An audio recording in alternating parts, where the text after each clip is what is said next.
મિત્ર હવે હું આવ્યો છું પદ્માની મહેલ. જો અહીંયા નાના નાના ગાર્ડન પાડેલા છે. જો અહીંયાનો નજારો.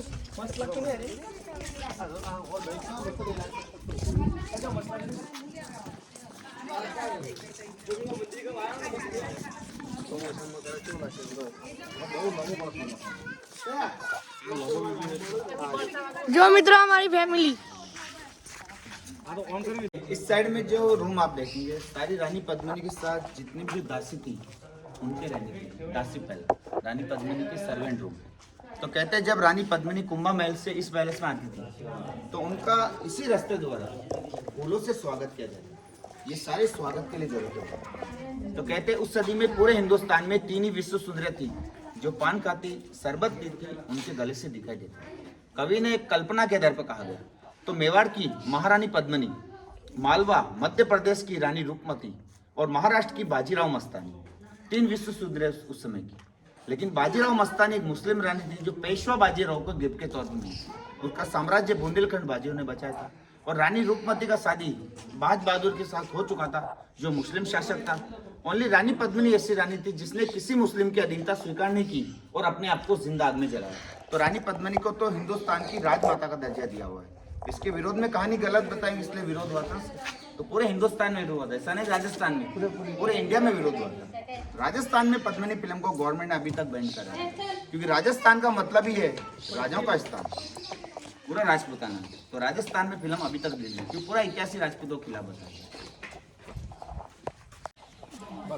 ये सामने जो स्मारक जो बना इसको बोलते हैं सभागृह. रानी पद्मिनी और उनके दासों के साथ जो लेडीज जो मीटिंग होता था, रानी पद्मिनी और उनके दासों के साथ जो मीटिंग होता था तो मीटिंग हो रही है सामने में लेडीज सभा इसी के अंदर होती थी सभागृह.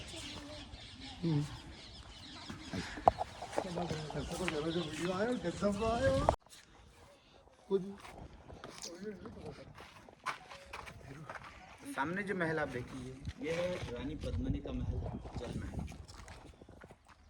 तो 4 महीने रानी पद्मिनी इस पैलेस के अंदर रहती थी और बाकी 8 महीने कुंभा पैलेस जो फर्स्ट में दिखाया था मैंने. तो इस किले पे पहला हमला किया अलाउद्दीन खिलजी ने 1302 में रानी पद्मिनी की सुंदरता देखने के लिए, उसे हासिल करने के लिए. लेकिन चित्तौड़गढ़ किले के ऊपर वो चढ़ाई नहीं कर पाया, उसको यहाँ से हार के वापस दिल्ली लौटना पड़ा. तो सेकंड बार इसी किले का जो पंडित था राघव चेतन, उसको इस किले से देश निकाला दे दिया. वो खिलजी से मिल गया. इस किले का जितना भी वेद है, जितना भी जानकारी सारा खिलजी को बता दिया. तो इस खिलजी ने सेकंड अटैक किया 1303 के अंदर में. उस समय चित्तौड़गढ़ किले की बाउंड्री वाल को, पूरे किले को बाहर से अलाउद्दीन खिलजी ने 6 महीने तक किले को सील कर दिया. तो अनाज की कमी से सैनिक कमजोर पड़ने लगे, बच्चों का मृत्यु होने लगा. तो रानी पद्मिनी और राणा अलाउद्दीन खिलजी के बीच में कॉम्प्रोमाइज होता है, शर्त रखी जाती है. तो खिलजी ये प्रस्ताव रखता है कि मुझे एक बार रानी पद्मिनी का प्रतिबिंब दिखा दीजिए, मैं वापस दिल्ली लौट जाऊंगा. तो राणा रतन सिंह भी प्रस्ताव रखते हैं कि हम आपको रानी पद्मिनी का चेहरा दिखाएंगे लेकिन चांदी के थाल में, आमने सामने फेस टू फेस नहीं दिखाया जाएगा. तो अलाउद्दीन खिलजी इस किले के ऊपर बुलाया जाता है. जल महल का जो कहते हैं लास्ट जो सीढ़ी बना हुआ, उस सीढ़ी पर रानी पद्मिनी को बैठाया गया. और रानी पद्मिनी उस समय घूंघट में थी. और जस्ट खिलजी के सामने वाले रूम के अंदर में अलाउद्दीन खिलजी को इसी एंगल से खड़ा किया. तो जस्ट खिलजी के पीठ के पीछे में रानी पद्मिनी को बैठाया गया. और जस्ट खिलजी के सामने में एक चांदी का प्लेट लगाया गया था. तो रानी पद्मिनी घूंघट में थी. तो रानी पद्मिनी का फेस का प्रतिबिंब पानी में गिरा और पानी का रिफ्लेक्शन चांदी के थाल में गिरा. और खिलजी के दोनों साइडों में रानी पद्मिनी के 2 चचेरे भाई थे गौरा और बादल को खिलजी के पीछे में तलवार लेके खड़ा किया गया कि अगर आप पीछे घूमेंगे तो आपका सिर काट दिया जाएगा. तो चांदी के थाल के रिफ्लेक्शन तो दिखाया गया था, आमने सामने फेस टू फेस नहीं. लेकिन कहते हैं कि इस किले के बारे में बहुत सालों पहले फिल्म बना था, गाइड फिल्म देवानंद वहीदा रहमान. वो जो गाना था आज पे जीने की तमन्ना आज पे मरने का इरादा, वो शूटिंग इसी किले पे हुआ था. तो जिस सीढ़ी पे कहते हैं कि पद्मिनी को बैठाया गया था उस स्थान पर वहीदा रहमान खड़ी हुई थी. और जिस रूम के अंदर में अलाउद्दीन खिलजी को खड़ा किया था उस स्थान पर देवानंद खड़ा हुआ था. और जहाँ पे चांदी का प्लेट लगाया था उस स्थान पर देवानंद आईने लगाए थे. तो आईने के अंदर देवानंद ने वहीदा रहमान को देखा था. फिल्म बन के चला गया, आईने रह गए. उसके बाद में लोकल पब्लिक ने इतिहास ये बना दिया कि ये वही आईना है जिसमें रानी पद्मिनी का चेहरा खिलजी को दिखाया. ऐसा तो हुआ नहीं कि जिस अलाउद्दीन खिलजी ने किले पे हर मूर्ति को तोड़ा वो आईने को क्यों छोड़ेगा. और 1303 में आईना कहाँ से आ गया. तो अभी जो पद्मिनी फिल्म का विरोध हुआ था तो राजपूत करनी सेना ने जो रूम के अंदर आईने थे वो सारे आईने डैमेज कर दिए. बाकी आज के 4 साल पहले रूम के अंदर आईने लगे थे. तो ये भी इस किले का सबसे प्राचीन महल है. पूरा महल खंडित हो चुका था, जैसे कुंभा पैलेस देखा आपने उसी कंडीशन में ये महल भी था. लेकिन 1842 के अंदर महाराणा सज्जन सिंह जी ने इस महल का जीर्णोद्धार कराया, रिपेयरिंग कराया. जिन्होंने अपने नाम से उदयपुर के अंदर कुंभलगढ़ सज्जनगढ़ बनाया। उस किले का निर्माण हुआ, इसका रिपेयरिंग हुआ, इसलिए पैलेस देखने लगा होगा। बाकी ये वही खंडित पैलेस था, रानी पद्मिनी पैलेस। और गेट का नाम भी रखा सूरज पोल गेट। तो पहले में 7 गेट, तो आज है सूरज पोल गेट। सूर्य के रथ में 7 घोड़े बांधे जाते हैं। तो पहले 7 गेट इस साइड थे, लेकिन जो पहला हमला किया अलाउद्दीन खिलजी ने 1303 में, तो इस तरफ के 7 गेटों को डैमेज कर दिया, खंडित कर दिया। तो बाद में महाराणा कुंभा ने 1433 के अंदर उन 7 गेटों का निर्माण किया जो अपने चढ़ाई किया। ओनली ये गेट आपको नया देखने को मिलेगा जो 1906 के अंदर ब्रिटिश शासनकाल में गेट को दोबारा बनाया महाराणा फतेह सिंह ने, वो भी गेट के नियम की वजह से। क्योंकि यहाँ के राजा सूर्यवंशी राजा थे, सूर्य उदय हुआ, गेट को ओपन किया गया, और सूर्यास्त के बाद में डेली बंद होता है, तो नियम की वजह से गेट को दोबारा बनाया। तो ये नीचे वाला जितना भी जो खुला जो मैदान आप देखेंगे, उस समय का पूरा जंग का मैदान था, लड़ाई का मैदान, जो अभी इस साइड खेती होने लगे। बाकी किले का जो खेती होता था उस वाले एरिया में, जिधर आप चढ़ के आए 7 गेट, उस साइड में 2 नदी आता, गंभीरा और बेडस नदी। तो खेती बाड़ी का एक लोकेशन वो था, ये इस तरफ जंग का मैदान था। ये जंग का मैदान था ये पूरा जो खेती हो रहा है, सामने जो पहाड़ी आप देखो, पहाड़ी को कहते हैं कुंभकर्ण पहाड़ी, जैसे कोई मानस सोया हुआ है। पहली वाली पहाड़ी की जाकर गले का गेट, सीने का उठाओ, पेट और पाँव। जो ए नहीं तो मैं भर तो नहीं है। इस वाली पहाड़ी और पीछे वाली पहाड़ी, दोनों पहाड़ी के बीच सेंटर में अलाउद्दीन खिलजी ने अपनी छावनी का पड़ा। यहाँ के राजपूतों को मालूम ना हो सके उनके पास कितने सैनिक है। और अच्छे जो पहाड़ियाँ बनी पूरी अरावली रेंज से, जो दिल्ली से स्टार्ट होकर आपके गुजरात तक फैला हुआ, अंबाजी, पावागढ़, उदयपुर, कुंभलगढ़, सर अरावली रेंज। कहते हैं कि जो फिल्म में जो कहानी दिखाई थी वो पूरी गलत दिखाई थी। राणा रतन सिंह जो खिलजी बंदी बना के रखा था, वो इन पहाड़ों के अंदर छिपा के रखा था, और फिल्म में दिखा दिया बंदी बना के दिल्ली लेके चला गया। दिल्ली यहाँ से वो 600 किलोमीटर है, वहाँ से चुना के लाना पॉसिबल नहीं है, यहाँ से लाना पॉसिबल था। और फिल्म में ये दिखा रानी पद्मिनी भी 700 पालकी के साथ दिल्ली गई थी, वो कहानी भी गलत गई कि रानी पद्मिनी इस किले की 4 दीवार से बाहर ही नहीं निकली, उसको फिल्म में राज्य से बाहर निकाला गया।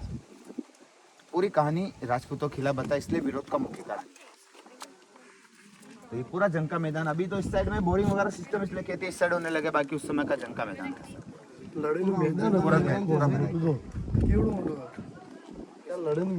मित्रों आज से लड़ाई નું मैदान पूरा लड़ाई था। अभी इतना जंग है तो पहले था नहीं। सिलोलो मत जंग के मैदान बिल्कुल प्लान होता है। उस गेट के ऊपर लोहे के जो सरिये देखेंगे ना, उस समय गेट सेफ्टी के लिए लगाए थे। इसको तोड़ने के लिए उस समय हाथी का यूज होता था कि हाथी अपनी सूंड से मारेगा, उसकी सूंड पे लगेगा, गेट को नहीं तोड़ पाएगा। तो उसको तोड़ने के लिए हाथी के आगे ऊँट को खड़ा किया गया, हाथी ने ऊँट के ऊपर प्रहार किया, ऊँट मारा गया, फिर गेट को तोड़ के अंदर। क्योंकि राजस्थान में ऊँट सस्ते पा जाते हैं, हाथी का वैल्यू, इसलिए किले के मुख्य गेटों को तोड़ के अंदर एंट्री होती है। ये तो 1906 का बना, इसलिए लोहे के सरिये कंप्लीट सुरक्षित है। जो 7 गेट आप चढ़ के उन गेटों में जो सरिये देखना टूटे हुए, झुके हुए, कि अकबर की आर्मी ने उसी तरफ से अटैक किया। जो हाथी के पास से लकड़ी के गेट खुल गए वो बच गए, और जो गेट नहीं खुले उनको बारिश से समाप्त कर दिया। तो उस तरह में 7 गेट है, लेकिन उनमें से 7 गेट में से ओनली 3 लकड़ी के गेट सुरक्षित बचे हुए हैं, 4 गेट के नामो निशान हैं जो बारूद की वजह से बिल्कुल डैमेज कर दिए। तो अभी यहाँ से चलेंगे अगले पॉइंट कीर्ति स्तंभ। हमने जो आप देखेंगे जस्ट आपके सामने जो टेम्पल आप देखेंगे कालिका टेम्पल, उसके बाजू में जो पैलेस बना हुआ सेनापति जयमल फतेह, उसके सामने में कीर्ति स्तंभ, विजय स्तंभ, उसके पीछे में मीराबाई का मंदिर, यहाँ से पूरा चित्तौड़गढ़ किले का व्यू। तो जो टेम्पल आप देखेंगे कालिका टेम्पल, लेकिन इस मंदिर का निर्माण 734 के अंदर बप्पा रावल ने करवाया था, और इसके अंदर में सूर्य मूर्ति स्थापना हुई थी। लेकिन 1303 में अलाउद्दीन खिलजी ने अटैक किया, सूर्य मूर्ति को डैमेज कर दिया। तो मंदिर का जीर्णोद्धार भी राणा कुंभा के शासनकाल में हुआ 1433 के अंदर में। इसके अंदर में कालिका माँ और अम्बे माँ की मूर्ति स्थापना की।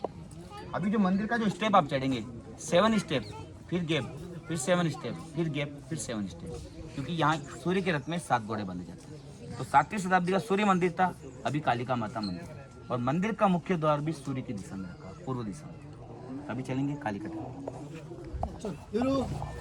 तो सामने जो टावर आप देखेंगे इसको बोलते हैं जैन स्तंभ, कीर्ति स्तंभ। उस समय जो राजाओं के जो केशर खजांची जो थे वो जैन समुदाय के लोग थे, तो उन्होंने भी अपनी याद के लिए जैन मंदिर, जैन स्तंभों का निर्माण किया।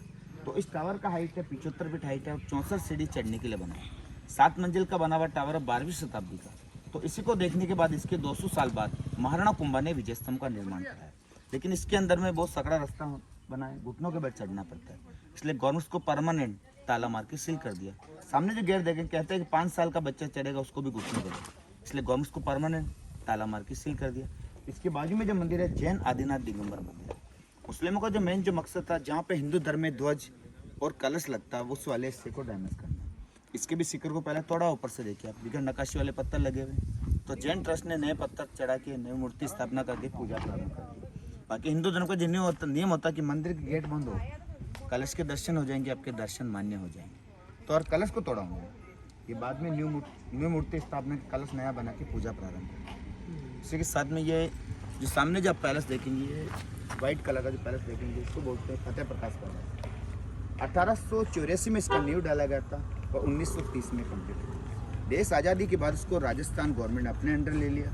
जो इसके किले के में खुदाई हुआ, जितने भी हथियार जो बरामद हुए इसके अंदर रखे, इसको म्यूजियम का सेट कर दिया। बाकी यहाँ के जो राजपूतों के ओरिजिनल जो हथियार थे वो सारा उदयपुर सिटी पैलेस के अंदर रखे। राणा प्रताप का बख्तर, ढाल, तलवार, 100 मन सोने का सूर्य। पहले में सर इस पैलेस के अंदर में गवर्नमेंट स्कूल था, जो गवर्नमेंट स्कूल हटा के पैलेस के जस्ट सामने कर दिया। अभी पूरा पैलेस राजस्थान गवर्नमेंट के अंडर में है।